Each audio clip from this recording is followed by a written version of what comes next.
The Cubs' 10-game homestand coming out of the All-Star break will decide their fate before the trade deadline. We talk about it next. You are Locked On Cubs, your daily Chicago Cubs podcast, part of the Locked On Podcast Network, your team every day.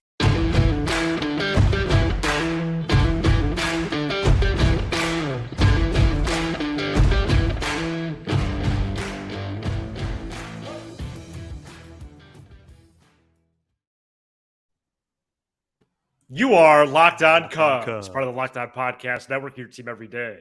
Alongside Sam Olber, I'm Matt Cozy. Please support the show and be a part of the Locked On Cubs community. It's a strong one by following on your preferred audio platform, and you can watch, subscribe, and leave a comment on YouTube. Thanks so much for making us your first listen. Sam and I are lifelong fans, taking our passion into discussion with you on all things Cubs. Another day with no baseball. That's going to change on Friday night for the Chicago National League Ball Club, a team that somehow, at least for now, is still in the mix. The Cubs enter the second half of the season this Friday with an opportunity to remain in the mix for the postseason.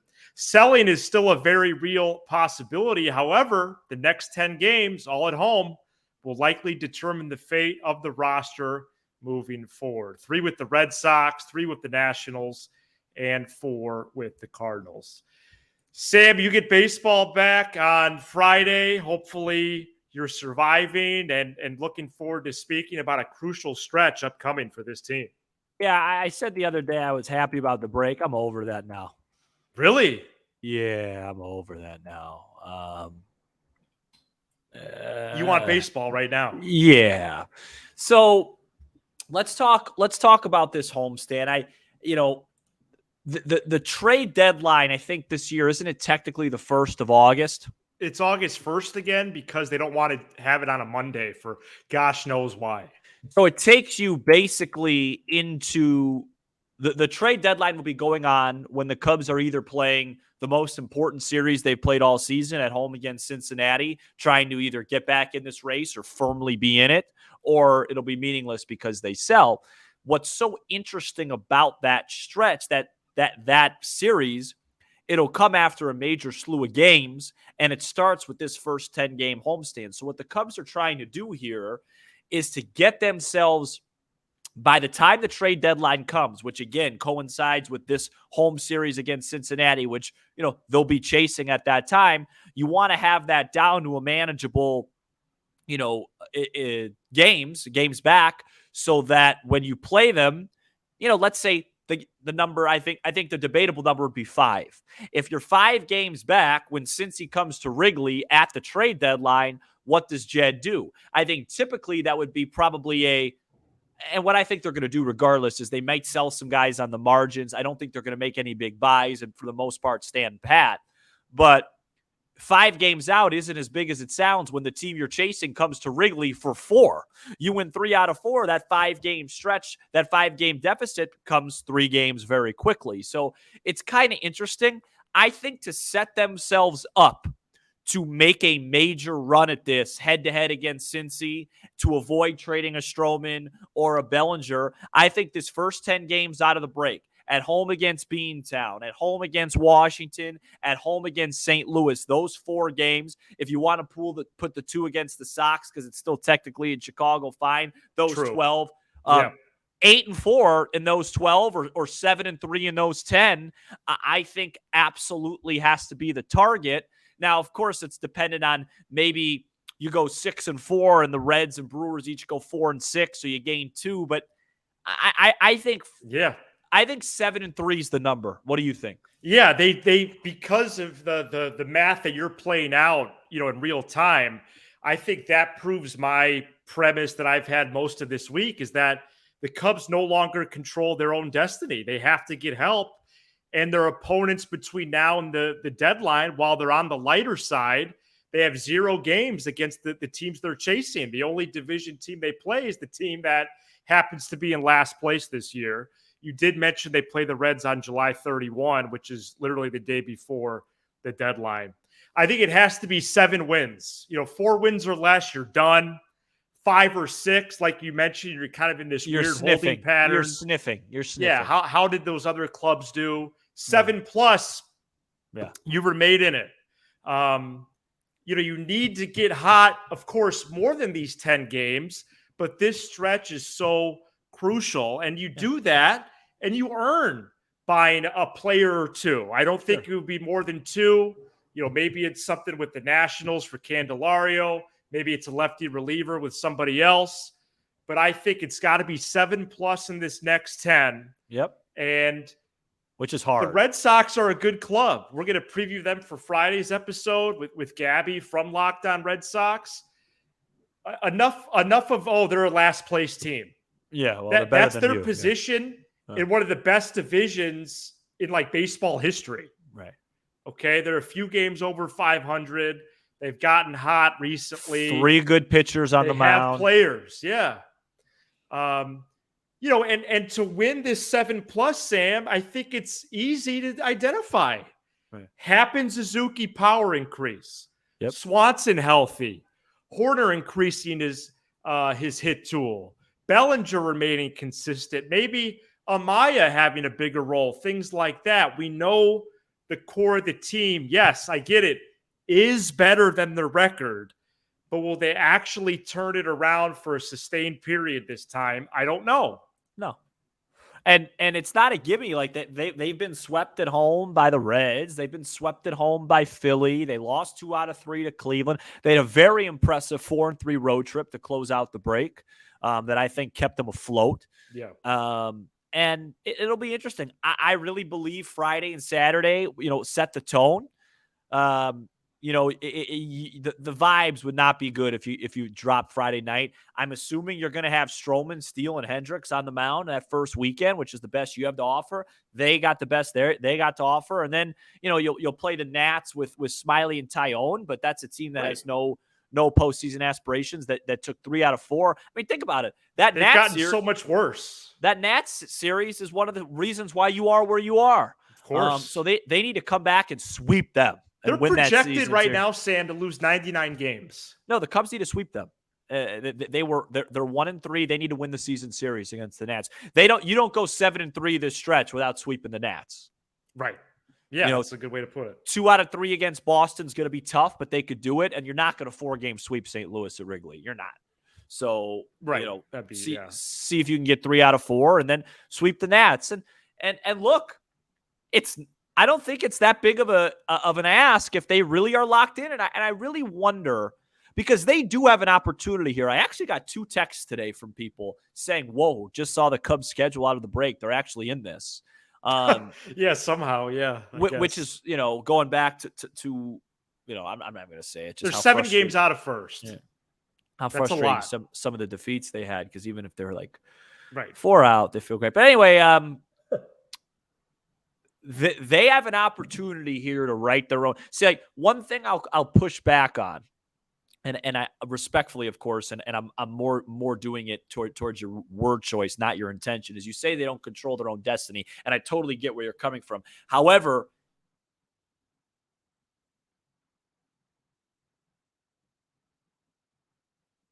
and they win 7 out of 10, and then they go take care of business. Right. Jed's not going to say, hey, this team hasn't been good enough, right? They can make a statement, right? That's true. If they come out this weekend and they sweep Boston or they take 5 out of 6 against Boston and Washington, us as everyday fans will be like, okay, they're making a point here. They keep talking about how they want everybody to stay together. And this is a great group, and these are a lot of good guys. Well, you have an opportunity now, and a rare opportunity at 42 and 47 to go out and prove it. Right. You really do. And I know that sounds kind of meatball-y and old school, but I don't think it is. And I'm really curious to see the conversations that are had between David Ross and these players leading up to this. There should be some sort of meeting on Friday afternoon 100%. saying, hey, I love it. Hey, see Stroman on the mound tonight? Hey, Nico. No. Hey, Dude. Nico. You like Stroman? You like playing with him? Yeah, I love him. He's great. Then you better start winning quickly.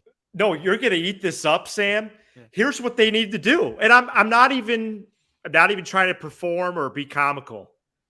They get in there Friday. Clubhouse opens at whatever, 3, I guess to the media it opens at 4. They'll be there before them. But David Ross has to close the doors. Yeah. And lay out the 10 games. Yeah. You have to have a full squad meeting, all 26 in there. The next 10 games are the playoffs. Yeah, that's not cheesy. It's urgency. You have to pretend it's September. No, there has to be urgency. Close the damn doors. Yeah. And I don't think I'm supposed to swear on here. Yeah. And, it's tough not having Dansby for the first 2. It is tough, but you could do it. Yeah. Hopefully he's back Sunday or Monday. Well, of course they can. Hopefully Madrigal is back next week. I don't think it does. It doesn't. I was reading about that. That didn't sound good at all. Yeah, so. That's disappointing, man. Yeah. It'll be interesting to see. Sorry, everything okay? Well, 2 times this year the Cubs have gone on a hot stretch. Yeah. They went from 1-3 to 12-7. Yep. And then that 11 out of 13, with the last one being that London game. And we're not asking for 11 out of 13. We're asking out of 7 out of 10. And 7 out of 10 gets you within a game of 500. Wow. It'll be interesting to see what they do with third and second base coming out of the break, too. I can't imagine they're going to just roll out Wisdom and Jared Young Friday night. You wouldn't think so if it's playoff games. Yeah, I got Wisdom and Young can't be on the corners, man. I got to look at, and you know what's so funny? I was thinking about this last night. Oh wow, tornado siren here. When the Cubs have been really good in our lifetime, the features have always been the corners, right? Aramis and Queiroz, Aramis and Lee, Rizzo and Bryant. And now it's absolutely a black hole. I know. And, it'll be interesting to see. But I'm confident. I feel pretty good. I think Friday night will set the tone. I think Friday night will set the tone. Paxton on Saturday, he's pitching above his head. He's a lefty. I think the Cubs will get to him. And then we'll see what happens Sunday. I don't see Stroman, Steele, and Hendricks with the way they're throwing right now. I know Hendricks gave up some cheapy homers there in Yankee Stadium. I just don't see those 3 guys losing twice. I just don't at this point. Love it. Yeah, and I think they're going to be amped as well. Well, what victory total and who does it in order to win the NL Central? We're going to get into that next. Today's episode is brought to you by Sleeper.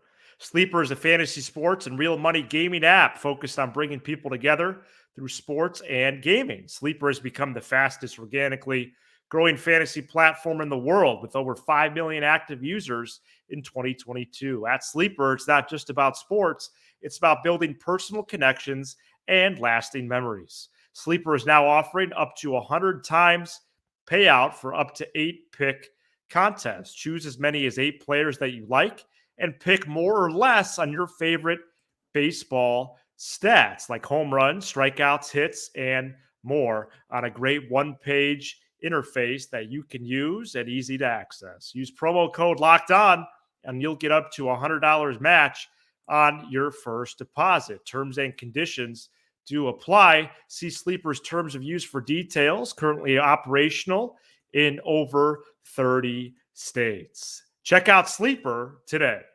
The Cubs play the Red Sox at 7:05 p.m. Central Friday, and you can listen to every pitch with the Cubs hometown broadcast on SiriusXM. On the SXM app, search Cubs or tune into channel 844 and catch the Cubs all season long on SiriusXM. Have seen a lot of projections and discussion this week into the second half about who wins the NL Central and what win total does it take. And I think 85 has been the main narrative. But I'm here to tell you today that I don't, as I sit here at least, and of course I'm bullish on the Cubs start of the second half as anybody, and my optimism is still flowing somehow.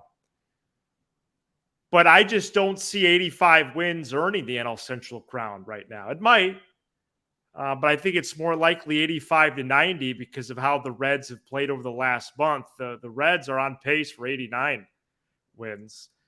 Said before the season, Sam, that 82 and 80 would be deemed from a win-loss standpoint a successful season for the Cubs in terms of where they're at on their timeline. and things like that. And they'd have to go 40-33 to win 82 games. They'd have to go 43-30 to win 85. So what are your thoughts on win total and if it's the Reds, Brewers, or somebody else? Yeah, this is what I've told people. Gun to my head, I'd still go Milwaukee. Wow. Yeah, they're capable too. I just think that they're made for this type of race to just find a way. Sure. I'm not as bullish on Cincinnati as you are. I think at some point those guys are going to come back to earth. So far, I've been completely wrong, but I'm going to stand by it. And let me just read you real quick. Milwaukee coming out of the break. Ready for this? Yeah. Brewers, home. Giants, not a bad club, home. D-backs, great club, home. Wow. Then at Milwaukee, at the Dodgers, at the friendly confines. Very tough stretch for the Redlegs. So that really is. Yeah, no, I know, dude. That might be the toughest schedule in baseball. Yeah, and it's not that easy for Milwaukee either, by the way. Let's hear it.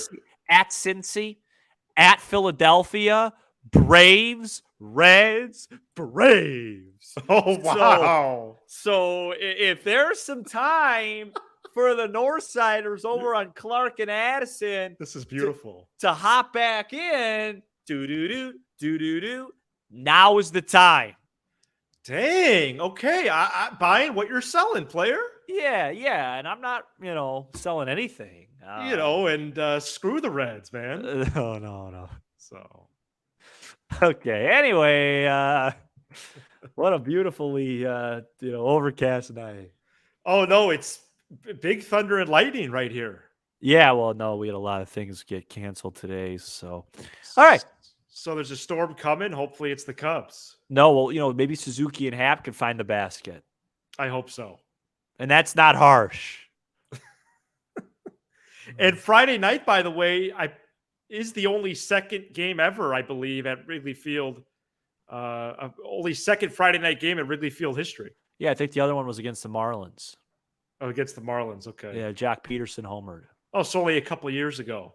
Yeah. Gotcha. All right, so NL Central, we'll see what the win total is. You know who's not going to win the division? The Cardinals. Yeah, or the Pirates. Probably not the Pirates either, right? Yeah, they had a nice stretch there in April and May. And I don't think the Sox are going to win their division. No. A lot of people were thinking that, in May, like, oh, they're still there. They're going. What? They started 7-21. No, they are. They're for sale. Everybody. Right. You want to know what makes me laugh? Just real quick, like when you're that bad, when you're that awful. How do you have an untouchable player? Yeah, Luis Roberts untouchable. The guy got hurt in the home run derby. He's not untouchable. Yeah. When you're this bad, everybody's on the table, including the guy making the calls, including the owner of the team. Yeah, which my instinct would be to say they don't make a lot of front office changes, but perhaps they do. See if you can get the Bears at 2.5 on opening day at Soldier. All right, coming up next, we talk about the All-Star game possibly being at Wrigley Field. Stay tuned. Today's episode is brought to you by Bird Dog. Bird Dog. Do I love my Bird Dog's Yeti-style tumbler? I've been using it on the show now for weeks on end, and they sent me 2 pairs of shorts as well. And this is just a fantastic product, especially for summertime. Bird Dogs makes you look good. Stretch khaki shorts that are designed to fit slimmer through the thigh and leg, giving you a truly sculpted look. They do the exact same thing as Lululemon, but fit way better. They're way better than regular shorts and pants. You can go to a baseball game in these, go to a meeting, do a podcast, go out with friends, ride your bike. You can even sleep in these things. They're that versatile. They also use an anti-stink sweat wicking fabric that keeps you cool and dry all day long. Go to birddogs.com/LockedOnMLB or enter promo code LockedOnMLB for a free Yeti-style tumbler with your order. That's right. You order right now, you can get one of these tumblers. birddogs.com/LockedOnMLB or promo code LockedOnMLB for a free Yeti-style tumbler. You won't want to take your Bird Dogs off, we promise you. Wrigley Field is in the running to host the All-Star Game in 2025 or 2027, according to reports this week.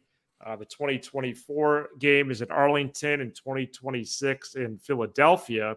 Cubs last hosted the All-Star Game way back in 1990, and there hasn't been a game in this city for a while, with the White Sox last hosting in 2003 in what was then known, Sam, as the Cell. Cubs Wrigley Field All-Star Game. Are you in? Yeah, why? I don't understand why it wouldn't be. Like, it's got all the new renovations now. Seeing these guys, by the way, I think the home run derby should go back to the normal way. It's way too much up against the clock. It makes me feel like it was hard to watch. The whole point of the home run derby is to admire long, fun home runs. You have no time to do that. It's becoming a race. Baseball's not a sport that should be up against the clock. Sorry, that was a side note. But imagine like an old home run derby format with like some of these sluggers at Wrigley with the scoreboard and the street and I just think it would be a great fit, and I don't know why it hasn't. I mean, Wrigley Field to me, when you think about baseball and you're a casual fan, in my opinion, there's a handful of teams you think about, right? The Yankees to me are always the first, the Red Sox, the Dodgers, maybe some people throw in the Braves, but the Cubs, whether they've had a lot of success or they haven't, are always in the mix. And the main reason they're in the mix is because of where they play in their history. Yes. And why wouldn't you want to honor that and have the All-Star Game there? Enough of these new enough of Seattle. Atlanta's in the mix for 25. Yeah, enough. New yeah, it's because it's all the new stadiums. Well, you know what? How about honor the ones that are actual, literal landmarks? Yes. And honor history. It's enough already with everything's new school. Why don't maybe we could honor the history and have an All-Star Game at Wrigley and actually have guys participate. That'd be fun. And it's awesome down there now. Yeah, you could do everything around the park, in the park, way better. They're ready. You can grab a coffee, right? So well, and there hasn't really been many home run balls, so it'd be fun to hit. This is a goofy show, man. No, I think I think it should be there. I don't think just because I feel strongly about it. I don't think just because Wrigley and Fenway are old. I know Fenway was 99. That's a while ago. One of the greatest baseball events ever. Yeah. Ted Williams being honored before the game. You remember that? I do. Yeah, it was a great ASG. And then Pedro Martinez just comes out and just starts mowing him down. You don't get that type of atmosphere in Arlington. Isn't Arlington basically Oklahoma? Or no, Texas, dude. I know, but isn't it? Oh, like in terms of geography? By the border, yeah. Yeah, I don't know where it is. This isn't some sort of test. But, it's not Wrigley. I could tell you that. And neither is Sun Truist Park or any of these other ones. You want real life atmosphere, you go to Fenway Park, you go to Wrigley Field, you go to Yankee Stadium, and Philly always has a pretty good crowd too. But or the Mets, something like that. Yeah, well, the five main franchises that move the needle, as we all know, Cubs, Yankees, Mets, Dodgers, Red Sox, and two of those teams will be playing each other this weekend at Wrigley. Cubs, Red Sox. We're going to preview that on Friday's episode. We're going to do one of our first crossovers since Ronald Reagan. R.I.P. It's really our first team crossover since we've had a show for a year. I did one the day before we premiered, remember? Oh, yeah, that's right. But we technically weren't on the air interesting. Yet. So even before we debuted. Yeah, my first ever Locked On experience was a crossover with Jeff, Cubs Reds. Patrick Wisdom hit a grand slam off Graham Ashcraft. And, of course, we've done a couple episodes with Lindsey Crosby of Locked On MLB Prospects, and then trivia with Sully from Locked On MLB. He likes our show a lot. They both do.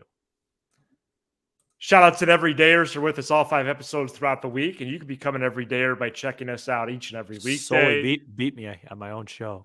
Be sure to hit that subscribe button for Locked On Cubs on YouTube and smash the like button for the algorithm. It is what it is. Apple, Spotify, and wherever you get your podcast, and streaming on SiriusXM.